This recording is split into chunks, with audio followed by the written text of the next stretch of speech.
Kabbalists don't call it a religion. That's very important. It's not a religion. They call it a thought system. You know what else is a thought system? Buddhism. Again, no God to worship there in that regard. Kabbalah is just, hey, think of it this way. It makes it really good therapy. I love it. And it's a system that if you put that piece in place and that piece in place and that piece in place, it clicks. And there isn't a Jesus to worship in this. There's a creator. They just say the word creator more than God. But there is a energy that is in charge of all this, I guess you could say. And they describe it in great detail. But the concepts I'm going to do with you are just very therapeutic. First of all, the word Kabbalah itself means to receive. Guess what you're supposed to be receiving? Money? The Spirit. The Spirit, okay. The light is the way they refer to it. Kabbalists call it the light. In the beginning, God said, let there be light. We are beings of light, equals MC squared. Everything is energy. The table's energy, Beth's energy, and there's spirit in the air right now. Everything is energy. Your job is to learn how to receive that type of light. If you're not receiving that kind of light, you're receiving everything else, all ego, all the rebel stuff. That's what you're receiving. And it's why we have a lot of people who are bipolar, anxious and depressed, and all the issues that we have is because we're not receiving the light. But if you receive the light, it cleanses out your body. You see clearly. Buddha calls that the bodhi. It's because your head is filled with the light. You can see clearly. Krishna calls it lucidity. And Jesus, this is what the Christ is, to see with Christ's mind. You see what the world is, you see it clearly, and you don't get stressed out. Who would like to live their life stress-free? All of us, right? With the light, you'll be stress-free. That's the whole point of Kabbalah. Receive the light. Kabbalah says there's two worlds. Well, that's appropriate. That's why we've got soul names. There's two worlds, the upper world and the lower world. Quantum physics says there's 12 different dimensions. Well, we're just going to talk about a couple of them. There's two different worlds here, if you will. There's an upper world, which is the real world, and then the lower world. There's upper and lower. You have an upper mind, you have a lower mind. Is lower worse than upper? Does lower mean bad? If I have a ladder with 12 rungs on it, is the third rung worse than the 11th rung? Don't you need the third rung to get the 11th rung? I can't emphasize this enough. Upper does not mean better than. It doesn't. It's just fact. There's upper and there's lower, not good and bad. The upper world is considered male. The lower world is considered female. The lower world is where we receive. The upper world is where you give. That's it. So the spiritual part of you can give the Spirit. Makes sense? You must receive the Spirit, lower world, and then you can give the Spirit, upper world. So here's a little drawing about religion and spirituality.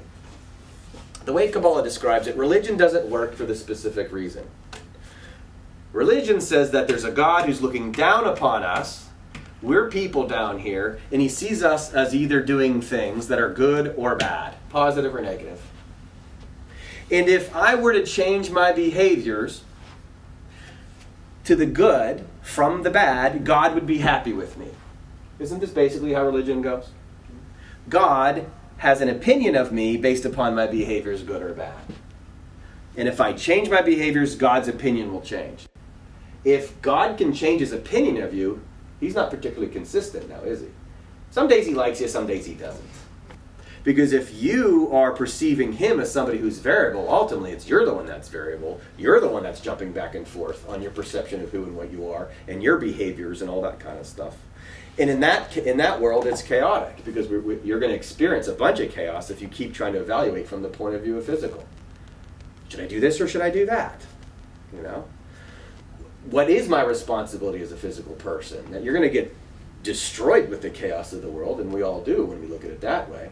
But that's God changing his opinion of us when we change our behaviors. And Kabbalah says that's not how it works. How it works is this. There is a God who loves you eternally.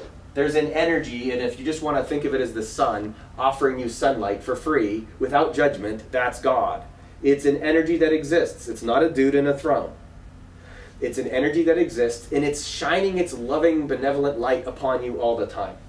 The sun's shining right now, too. Now, you can't see it because it's hidden behind clouds, or perhaps moving towards the other side of the world. But it's always shining, isn't it? And doesn't the sun warm us even if it's on the other side of the world?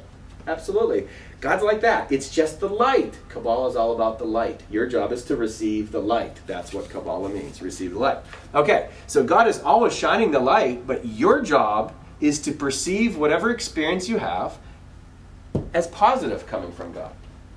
It's not God judging us from a positive, negative point of view. It's you trusting God so much that everything that happens to you is good. That's you changing your perception. Not God changing his perception. You're supposed to adapt yourself to fit God's perception of you.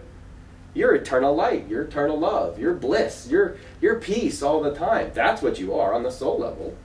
It's because of the rebel part of you that wants to be in ego land that you end up causing, all the pain is caused. When you can get yourself to realize, wait a minute, all the stuff I'm going through is actually an opportunity for me to receive the light, you'd sign up for it, whatever crap you're going through. Hence Jesus getting nailed to a cross. He's like, opportunity for more light. Now, all your adversities, it's simple stuff like traffic jams. What is a traffic jam? An immediate opportunity for you to practice. Patience. Does patience feel good? Now, imagine you have a kid that sometimes stresses you out. Right? Do you wish you had patience with children, or when people are impatient with children, which feels good? That's sort of obvious, right? Exactly. And so traffic jams is a chance to practice patience. And when you practice patience, you receive some light. Right? Worrying about things. Does that bring you light? No. Trusting things that they're happening for a reason. Does that bring the light? Yes.